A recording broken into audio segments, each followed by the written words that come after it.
So in this video, I want to talk about how many Ukrainian children have been forcibly deported to Russia during the Ukraine-Russian war. What happens to them when they get there? What's the re-education like? And how many have been returned? So last week we saw this article that another 12 Ukrainian children returned to their homeland. And it comes in drips and drabs, 20 here, 12 there, that sort of thing. But the numbers are staggering depending on how you look at the numbers. This is an article from July 31st, 2023. More than 700,000 Ukrainian children taken to Russia since full-scale war started, an official says. Russian Children's Commissioner Maria Lvova-Belova has said that more than 700,000 Ukrainian children have been taken from Ukraine to Russia since the start of the full-scale Russian invasion of Ukraine. She said in a report published on July 30th that the vast majority of these children came to Russia accompanied by parents and relatives. Whether that was forcibly or not forcibly, didn't say. So that's one of the reasons why the number is so staggeringly high, is because 700,000, but many of those are with parents. On March 17th, the International Criminal Court in The Hague issued an arrest warrant for Russian President Vladimir Putin and Belova. It's a war crime under international legislation, any way that you cut this. Here is a UN document. This is Deportation, Treatment of Ukraine's Children by Russian Federation, takes center stage by many delegates at Security Council briefing. And the Russian Federation has pursued a policy of mass abduction and forcible indoctrination of Ukrainian children since 2014. Ukraine has strong grounds to believe that several 100,000 Ukrainian children were forcibly, unlawfully taken by Russian Federation and subsequently exposed to aggressive brainwashing to erase their Ukrainian identity. That's just another way of committing a genocide. Now here's another article that Kyiv claims that 20,000 children have been taken from Ukraine to Russia without families or guardians' consent. Now that's a little different. 20,000, 700,000. Okay, so there's at least three different scenarios. One, people who are Ukrainian who want to go to Russia and they take their children. Okay. Not good, but not terrible, right? Then there's a second category of whole families, including the parents and children, forcibly deported to Russia, and that's a war crime. And then there's a worse scenario of these 20,000 children just taken away from their families forcibly without parents or guardians' consent. That's absolutely terrible. So that's how you can kind of make some sense of the numbers. This article came out in the Sunday Times just this past Sunday, and it was heart-wrenching. Russian soldiers told 14-year-old Vova Patukov that he and his younger brother Sasha had 30 minutes to pack to move to Russia. Okay, now these kids are orphans and they'd been hiding out in the basement trying to, stay away from the Russian soldiers. Vova and Sasha were among 15 orphans left hiding in the basement for 3 months with no power or water and dwindling supplies. Like thousands of Ukrainian children, the boys were abducted to Russia, part of a program to re-educate them and turn them into Russians. Now, this is what the Russians are doing. They're not just removing them, but then they're trying to turn them into little Russians who will turn against their own state. It's a whole new level of evil. This is a war crime. Warrants for President Putin and Maria Lvova-Belova were issued by the International Criminal Court because this is a heinous crime. Taking 720,000 Ukrainian children. Now, again, that's the high figure that includes possibly those who wanted to go, but at least those who didn't want to go, but their parents went with them. And I would imagine if I was a parent and I had, they were going to take my child or I could go with them, I'm going with them, right? No one knows the true figure. Ukraine puts it far lower at 20,000, and I explained why those differences, or at least what part of the difference may be. But it doesn't matter if it's just one child. I mean, if your child was separated from you just in your own city and you could not figure out where that child was, you'd be going nuts. Fewer than 600 have been rescued so far. So out of at least 20,000, probably more like 100,000 that are in this negative category or more. Only 600 have been rescued so far.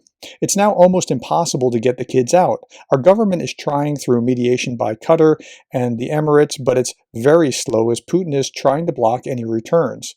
He clearly understands, listen to this, every child abducted is a witness to war crimes. That's right.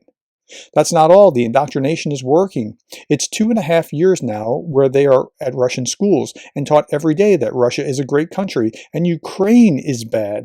The longer we leave them, the more assimilated they are and the harder it is to get them back. That's part of the evil here. More and more Ukrainian children who, when we track down, say, we want to stay in Russia because Ukraine is at war and we receive Russian citizenship and don't want to come back. Vova and Sasha, now 16 and 13, say that they cried with happiness about their return. In mid-July 2022, Russian soldiers came to the basement of their boarding school, counted them all, and forced the children into military vehicles. They filmed us and made a video saying they were evacuating us to safety, said Vova. In fact, they were taking them against their will and close to the front line. The terrified orphans were placed in a Center for Child Social and Psychological Rehabilitation. That means a re-education camp. We saw Russian propagandists saying that they needed to take children to send to military schools, indoctrinate them, and let them fight for Russia. On September 30th, 2022, Putin triumphantly declared that Kherson and Zaporizhia were now part of the Russian Federation, along with the so-called Donetsk People's Republics and Luhansk People's Republics, which Russia had occupied since 2014. So the first thing the occupiers did was open schools. They had the kids sing anthems every day. They were forbidden to use the word war, which is nuts. Forbidden to use the word war when they just came from a war zone. And on Russian Defenders Day, we were told to make socks for Russian soldiers and write them postcards. How sick. It was all very sudden. We were just going to have lunch when we were told by the headmistress, you have 30 minutes to pack as we're going to cross the Dnipro River on vacation for 2 weeks. I didn't believe her. He was right. They never came back. Only after we left were we told that we were going to Russia. It was a 2-day journey by boat across the Dnipro, then the road to Crimea, then train, then they ended up in a sanatorium in Anapa, a resort on the north shore of the Black Sea. There were classes in patriotism, but they had no real lessons. They just wanted us to become Russians. That interposition between the parent and child that's just a whole different level of evil. Vova feared that he would be sent to military school to fight. Some children were taken to Moscow to impress them with the city's grandeur and size and told that they could go to great universities, but he refused to go. Uncle Roman had been trying to find them. Eventually, he made contact with Save Ukraine, who got them and 3 others back from Georgia.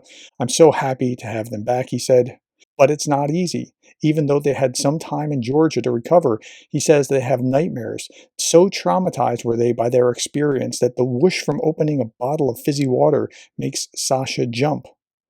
50 children aged 7 to 17, most of whom had spent 1 to 2 years under Russian control, were brought together in mid-July for 11 days of sport, activities, Harry Potter movies, and intensive psychotherapy.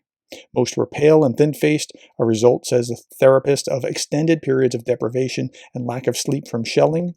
These kids have something in their eyes which is different. They look at you as if they're adults with very old eyes. Yeah, they have some kind of PTSD from this experience, and it's even worse because they're children who are experiencing this.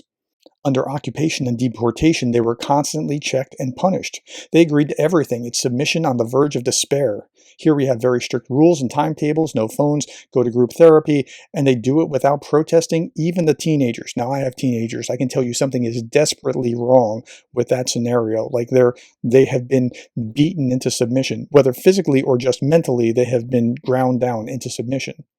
Children who return from Russian occupation are like mini soldiers, said the lead psychologist. They are all very well behaved, but in a negative way, fearful of being even a minute late. It's painful to see. They don't trust anyone, even other children. They have seen teachers and neighbors become collaborators.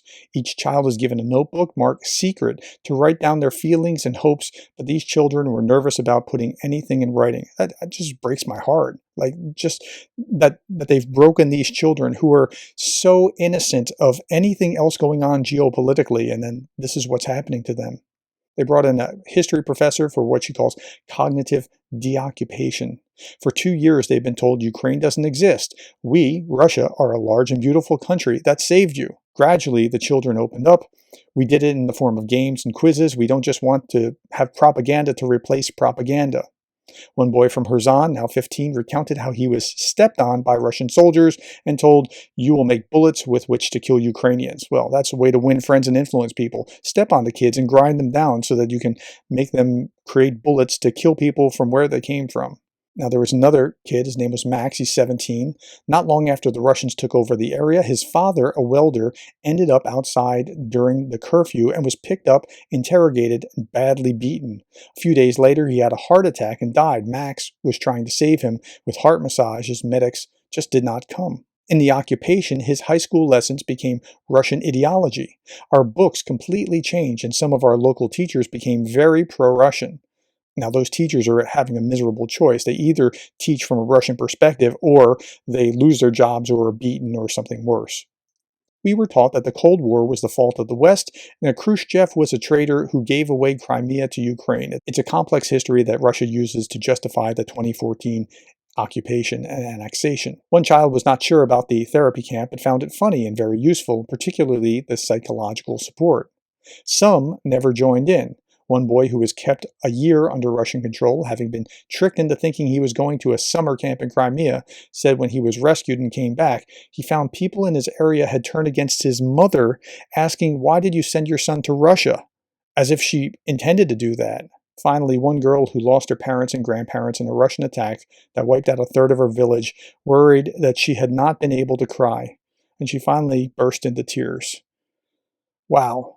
So this is the reality that's happening to the victims who had nothing to do with the geopolitical events. And you need to know that that's going on. And you need to understand that perspective. This is why I say, I don't want Russia to collapse and break up into different pieces. I want Russia to hold together in order to be able to get these Ukrainian children back. Afterwards, once you have accounted for them and once you have reparations, if you want to hold referendum and let them choose what they want to do, that's fine. But you don't want Russia to just implode.